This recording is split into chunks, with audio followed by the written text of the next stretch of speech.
तो स्वागत है आप सबका हमारे इस यूट्यूब चैनल में। तो पिछले कालखंड में हमने आवर्त और वर्ग के बारे में देखा था। आज देखेंगे हम लोग मेंडलीव के आवाज़ सारणी की विशेषताएं। तो मेंडलीव के आवाज़ सारणी की जो विशेषता है, क्या क्या विशेषता है, उसके बारे में देखेंगे। तो मेंडलीव की आवाज़ सारणी की विशेषताएं। मेंडलीव की आवर्त सारणी की विशेषताएं। तो देखते हैं क्या क्या विशेषता है मेंडलीव की आवाज़ सारणी की। तो सबसे पहला देखते हैं हम लोग आवर्त की विशेषताएं। तो आवर्त की विशेषताएं में आवर्त की विशेषताएं, आवर्त और वर्ग दो भागों में बांटा गया था। तो सबसे पहले देखेंगे अपन लोग आवर्त की विशेषताएं। तो आवर्त जो होता है उसमें बाएं से दाएं चलने पर उसमें धात्विक गुण में कमी आती है तथा अधात्विक गुण बढ़ने लगता है। ये हमारा जो आवाज़ सारणी है ऐसा था, ऐसा कुछ था। आप लोग बुक निकाल के देख लीजिएगा। आवाज़ सारणी ऐसा ही होता है, मान लो। तो इधर से इधर चलते हैं अपन, किधर से, बाएं से अपन दाएं की ओर चलते जाते हैं। तो होता क्या है, उसमें धात्विक गुण में कमी आती है, मतलब धात्विक गुण का मान कम होने लगता है और अधात्विक गुण जो है बढ़ने लगता है। तो सबसे पहला क्या है, आवर्त सारणी में, आवर्त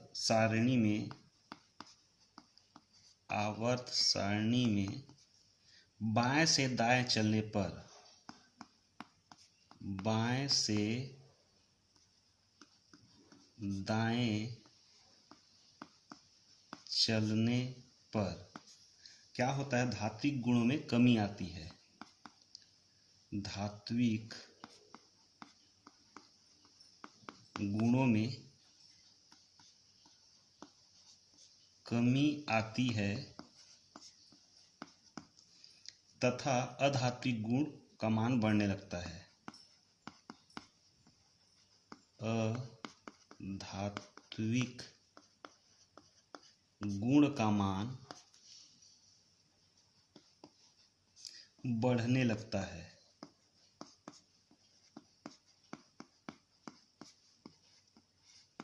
तो ये तो पहला चीज हो गया। बाएं से दाएं चलते तो क्या हो रहा है, धात्विक गुणों में कमी आ रही है, अधात्विक गुणों में क्या हो रही है, वृद्धि हो रही है। अब दूसरा जो है, फिर अपन इधरी बाएं से दाएं की ओर फिर चले तो क्षारीयता का मान कम होता है और अम्लीयता गुण बढ़ने लगता है। तो दूसरा पॉइंट क्या है, बाएं से दाएं चलने पर क्षारीयता मान, क्षारीयता अम्ल क्षार वाला क्षारीयता है, क्षारीयता का मान जो है वो कम होता है, क्षारीयता का मान कम होता है तथा अम्लीयता का गुण बढ़ने लगता है। अम्लीयता का गुण बढ़ने लगता है। और इसमें जो संयोजकता है, संयोजकता भी क्या होती है, बढ़ती है। संयोजकता का मान क्या होता है, संयोजकता बढ़ते जाती है, बढ़ते जाती है। अब देखो संयोजकता बढ़ती कैसे है, तो 8 वर्ग में बांटा गया है। तो जो पहला वर्ग है वो लिथियम जो है हाइड्रोजन के साथ क्रिया करके LiH बना रही है। दूसरा में वही हाइड्रोजन बेरिलियम से क्रिया करके BeH2 बना रही है। यहाँ संयोजकता कम है, यहाँ संयोजकता ज़्यादा है। तीसरे वर्ग में आते हैं अपन, तो ये B6B2H6 ये बनाती है। ऐसा करते करते करते करते अपन लास्ट में आए, 5 और ये 3, 8 में आए। तो ये HF बनाती है। मतलब संयोजकता कैसे हो रही है, धीरे धीरे बढ़ रही हुई। और ये संयोजकता है क्या, तो सबसे पहला संयोजक वो बनाता है, वो प्रबल क्षारीय होता है।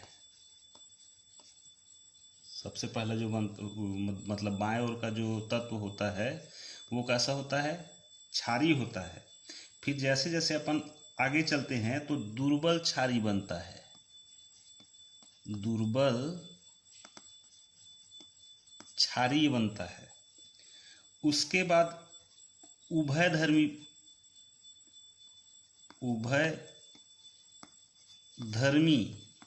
उसके बाद होता है दुर्बल अम्लीय,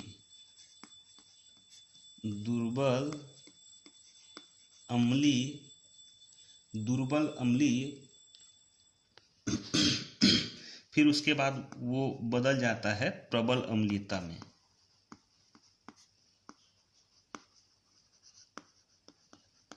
इसको तीसरे पॉइंट के नीचे में लिख दोगे तो ज्यादा अच्छा है। क्षार से क्या बन गया, वो अम्ल बन गया। प्रबल क्षार से वो प्रबल अम्ल बन गया। अब देखते हैं अपन दूसरा जो है वर्ग की विशेषताएं। वर्ग की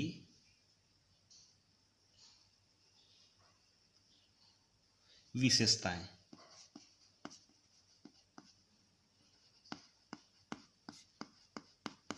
तो वर्ग की क्या क्या विशेषता है, तो सबसे पहला जो है वर्ग में ऊपर से नीचे आने पर परमाणु भार क्या होता है, बढ़ते जाता है। तो वर्ग में अपन पिछली बार देखिए तो इधर से इधर चले थे, किसमें, आवर्त में। अभी ऊपर से अपन लोग नीचे आ रहे हैं। तो वर्ग में ऊपर से नीचे आने पर, ऊपर से नीचे आने पर परमाणु भार बढ़ते जाता है, परमाणु भार बढ़ते जाता है। परमाणु भार में क्या हो रही है, वृद्धि हो रही है। दूसरा, परमाणु भार अगर बढ़ रहा है तो उसकी त्रिज्या जो है, परमाणु त्रिज्या जो है वो भी बढ़ेगी। तो परमाणु भार बढ़ने से, परमाणु भार बढ़ने से परमाणु त्रिज्या के मान में वृद्धि होती है। परमाणु त्रिज्या के मान में वृद्धि होती है। अब तीसरा जो पॉइंट है, वर्ग में ऊपर से नीचे आने पर तत्व के घनत्व में वृद्धि होती है। वर्ग में ऊपर से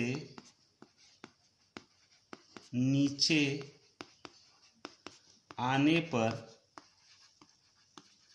घनत्व में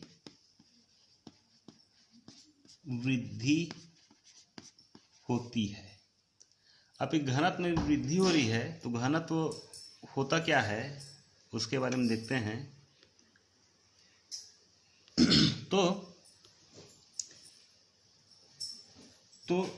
जो जैसा मान लो ये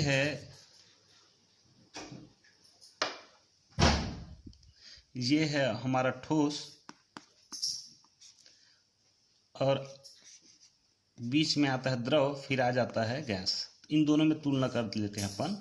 ठोस होता है, उसके अणु क्या होता है, पास पास में होता है। अणु जो होता है तो वो ठोस होता है, मतलब इसका घनत्व क्या है, ज्यादा है। इसका घनत्व कम होता है किसमें, गैस में। तो इकाई आयतन में निहित द्रव्यमान को, कोई भी इकाई आयतन निकाल लो, इसका एक छोटा सा आयतन निकाल लो, तो इकाई आयतन में निहित द्रव्यमान को क्या बोलते हैं अपन, घनत्व बोलते हैं।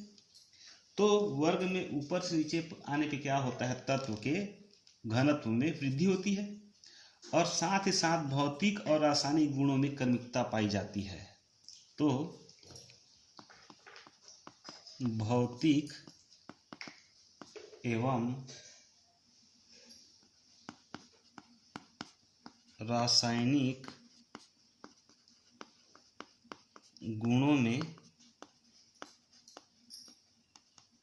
क्रमिकता पाई जाती है। अब देखेंगे मेंडलीव के आवर्त सारणी की विशेषताएं, या जिसको अपन महत्व भी बोल सकते हैं। तो मेंडलीव के आवर्त सारणी की उपयोगिता या महत्व। मेंडलीव की आवर्त सारणी की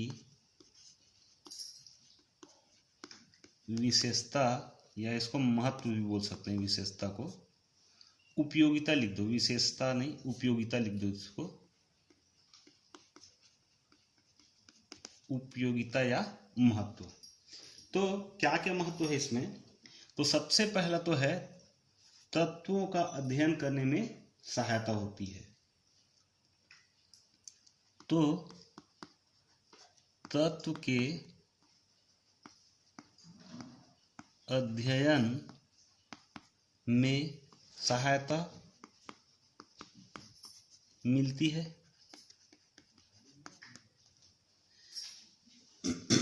दूसरा पॉइंट है तत्व की खोज में भी सहायता मिलती है। तत्व की खोज में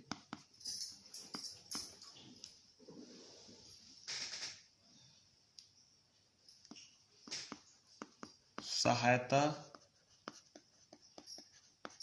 मिलती है। तो इसमें मान लो एग्जाम्पल के तौर में परमाणु भार के आधार पर तत्वों का वर्गीकरण किया गया था। तो मान लो यहाँ पे कोई तत्व है, ये पहला तत्व ले लो और इसको ले लो तीसरा तत्व। तो बीच का जो इसका जो द्रव्यमान है, इन दोनों का द्रव्यमान अलग अलग था। तो अब नए तत्व की खोज, मतलब मान लो इसका द्रव्यमान जैसा 9 हो गया, इसका द्रव्यमान 11 हो गया, बीच के स्थान को कैसा छोड़ दिया जाता था? खाली स्थान छोड़ दिया जाता था। तो नए तो तत्व की खोज में क्या मिलती थी? इससे सहायता मिलती थी। और परमाणु भार ज्ञात करने में भी सहायता मिलती थी। परमाणु भार ज्ञात करने में सहायता मिलती थी। अब ये परमाणु भार होता क्या है? तो परमाणु भार जो होता है, परमाणु भार वो तुल्यांक भार और संयोजकता के बराबर होती है। तुल्यांक भार गुणित संयोजकता। संयोजकता तो परमाणु भार तुल्यांक भार और संयोजकता के गुणनफल के क्या होता है? बराबर होता है। मान लो बेरिलियम है जिसका तुल्यांक भार होता है 4.5 गुणा, पहले इसको त्रिसंयोजी मान लिया जाता था, गुणा 3। तो इस हिसाब से उसका जो द्रव्यमान है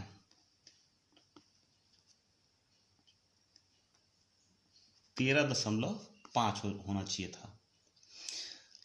मगर बेरिलियम को द्विसंयोजी मान करके उसका परमाणु जो भार है वो 4.42819, उसका जो परमाणु भार जो है 9 के बराबर होता है। और उसको मेंडलीव के आवर्त सारणी में दूसरे वर्ग में बेरिलियम को स्थान मिला। हाइड्रोजन आता है, हीलियम ले आता है, फिर लिथियम, फिर बेरिलियम। बेरिलियम को दूसरे वर्ग में रखा गया। और जो है संदिग्ध परमाणु भार है, जिसका संदिग्ध परमाणु भार को ठीक करने का,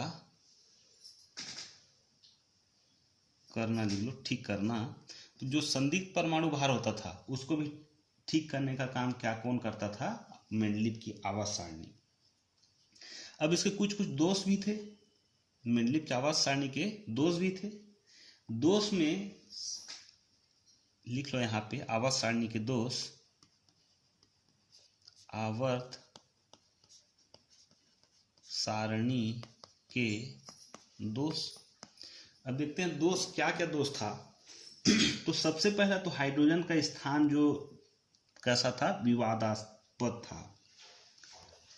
हाइड्रोजन का स्थान विवादास्पद था। अब देखो विवादास्पद क्यों था?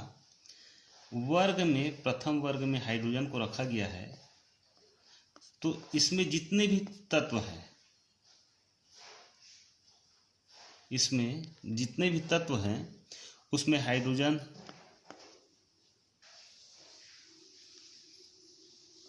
लिथियम, क्रिप्टॉन, में आता है फ्रांसियम, ये ऐसा कुछ आता है। तो इसका जो अगर इसका इलेक्ट्रॉनिक विन्यास निकालें तो ये खत्म होता है NS1 पर। मतलब इसके आखिरी कक्षक में उप कक्षक कितना इलेक्ट्रॉन? 1 इलेक्ट्रॉन होता है। तो इसको प्रथम वर्ग में भी रखा जा सकता है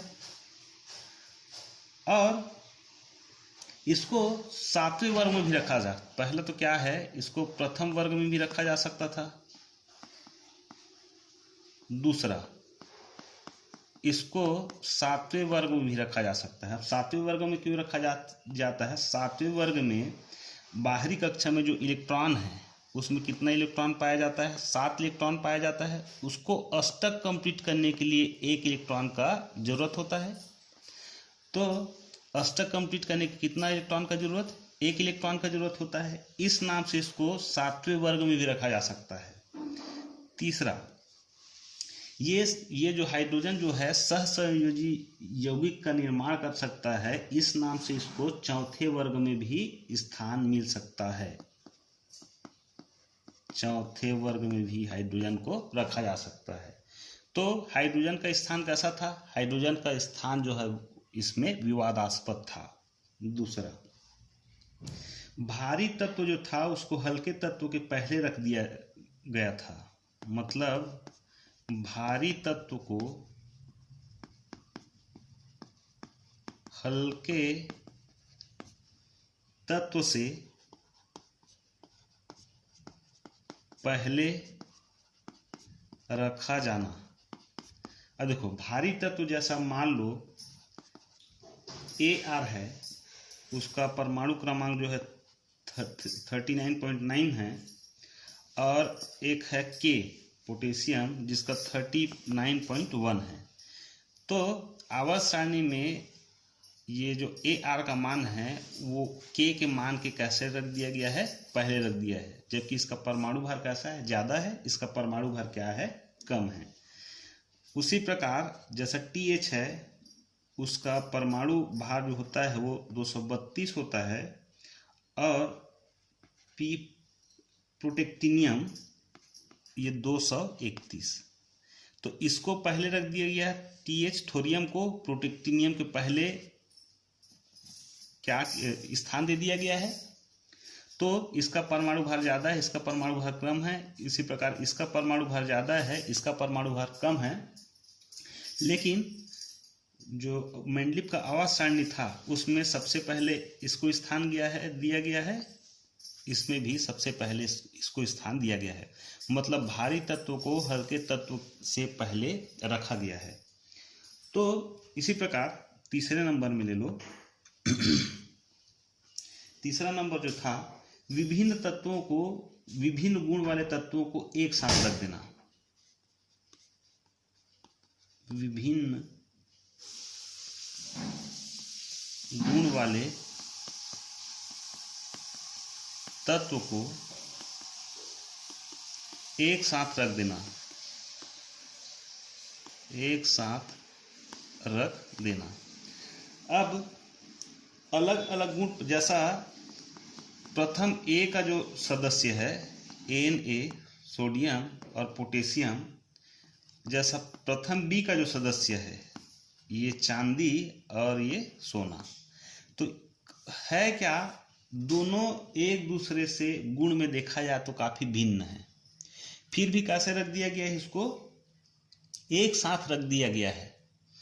उसी प्रकार चौथा नंबर अगर लें तो समान गुण वाले तत्व को क्या कैसे रख दिया गया है, अलग रख दिया गया है। समान गुण वाले तत्व को अलग रखना, अलग रखना मतलब जैसा ये सोना है Au और प्लेटिनम है, सोना और प्लेटिनम दोनों कौन से धातु का निर्माण करता है, दोनों नोबल धातु है दोनों, तो दोनों का गुण समान है, लेकिन पीरियोडिक टेबल में मेंडलीव की आवर्त सारणी में दोनों को अलग अलग स्थान में रख दिया गया है। उसी प्रकार समस्थानिक का स्थान, समस्थानिकों के लिए, समस्थानिकों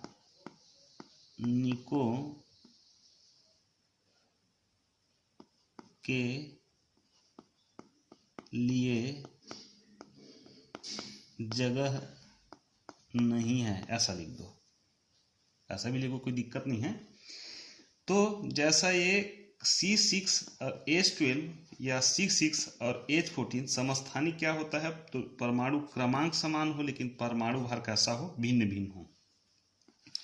O8 16 और O8 18, ऑक्सीजन का 2 समस्थानिक और कार्बन का 2 समस्थानिक, इसको तो स्थान दिया गया है, इनको भी स्थान दिया गया है, लेकिन इसका जो समस्थानिक है उसको पीरियोडिक टेबल में स्थान, मेंडलीव की आवर्त सारणी में स्थान नहीं दिया गया है।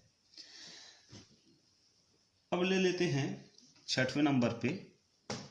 तो 6वां नंबर क्या है, अक्रिय गैसों के लिए आवर्त सारणी में कोई स्थान नहीं है। अक्रिय गैसों के लिए आवर्त सारणी में कोई स्थान नहीं है।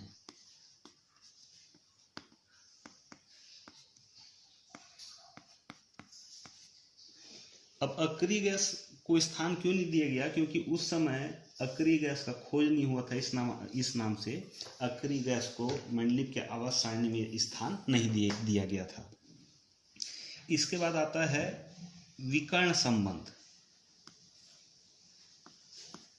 विकर्ण संबंध, तो विकर्ण संबंध के बारे में कोई जानकारी प्राप्त नहीं होती। अब ये विकर्ण संबंध है क्या, तो पहले तत्व का पहला समूह है वो दूसरे तत्व के दूसरे समूह के दूसरे तत्व से समानता प्रदर्शित करता है, उसको क्या बोलते हैं अपन, विकर्ण संबंध बोलते हैं। मतलब पहले समूह का पहला तत्व, जैसा कोई भी वर्ग उठा लो, कोई भी ऐसा थोड़ा सा अच्छे से बना लो इसको, ये मान लो ये है, तो इसमें पहले समूह का, ये पहला समूह हो गया, पहले समूह का पहला सदस्य जो है वो दूसरे समूह के दूसरे सदस्य से समानता प्रदर्शित करता है। ये क्या होता है, ये विकर्ण संबंध बोलते हैं इसको। तो विकर्ण संबंध के बारे में भी हमको कोई जानकारी नहीं मिलती। उसी प्रकार 8वां जो नंबर है लेंथिनम के बाद, लेंथिनम का परमाणु भार होता है 57 के बाद जो 14 तत्व है, जो 14 तत्व है लेंथिनम के बाद, और एक्टिनम का परमाणु भार है 89, एक्टिनम के बाद का जो 14 तत्व है उसको पीरियोडिक जो टेबल है उसके नीचे में स्थान दे दिया गया है। तो इसी प्रकार 9वां नंबर लेते हैं तो 9वां नंबर जो आखिरी में जो समूह है, मतलब 8वां वर्ग जो है वो स्पष्ट नहीं है। 8वां समूह की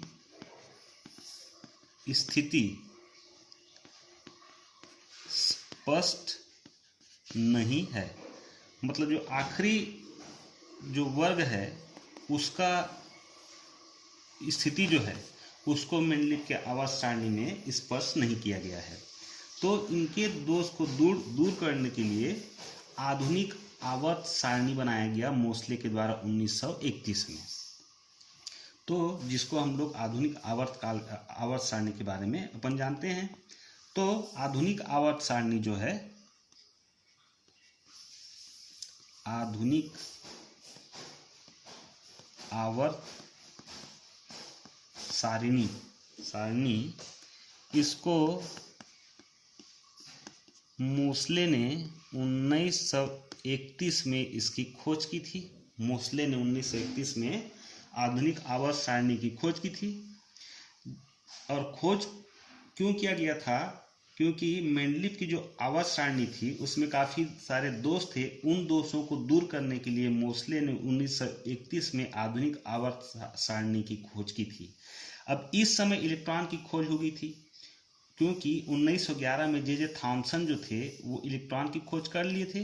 अब 1911 के बाद 1931 में मोसले ने आधुनिक आवर्त सारणी दिया, तो उन्होंने परमाणु भार नहीं, अब ये परमाणु क्रमांक के आधार पर व्यवस्थित किया गया है। तो ये आधुनिक आवर्त सारणी जो है वो परमाणु भार ना होकर के परमाणु क्रमांक के आधार पर तत्वों को व्यवस्थित किया गया है। तो यहाँ पे अब परमाणु भार ना होकर के परमाणु क्रमांक के आधार पर तत्वों को व्यवस्थित किया है। इसमें भी 7 आवर्त है। जो क्षैतिज जो लाइन थी ना, इसमें भी 7 आवर्त है और जो वर्ग है उसकी संख्या 18 हो गया है।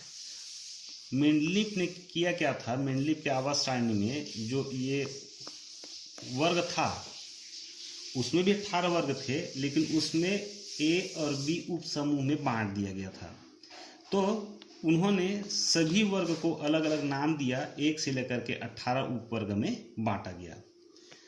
तो अब इसके दोषों का निवारण किया गया। किसके? मेंडलीव के आवर्त सारणी के जो दोष थे, तो उनके दोषों का निवारण जो है आधुनिक आवर्त सारणी के द्वारा किया गया।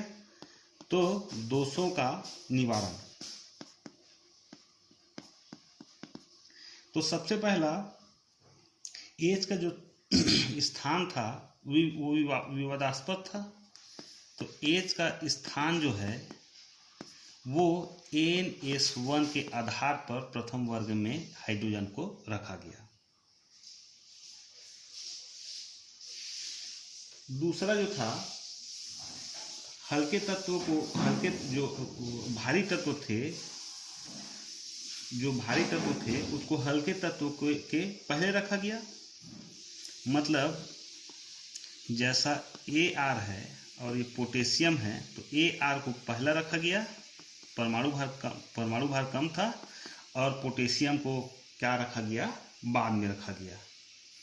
अब उसमें क्या, परमाणु क्रमांक के आधार पर किया गया। तो जो AR है उसका परमाणु क्रमांक कितना होता है? 18 होता है, और पोटेशियम का परमाणु क्रमांक कितना होता है? 19 होता है। लेकिन जो मेंडलीव का आवर्त सारणी जो था वो किस आधार पर व्यवस्थित था? वो परमाणु भार के आधार पर व्यवस्थित था। उस समय AR का परमाणु भार जो था 39.9 था, और पोटेशियम का परमाणु भार था, AR मेरे ख्याल से आर्सेनिक है,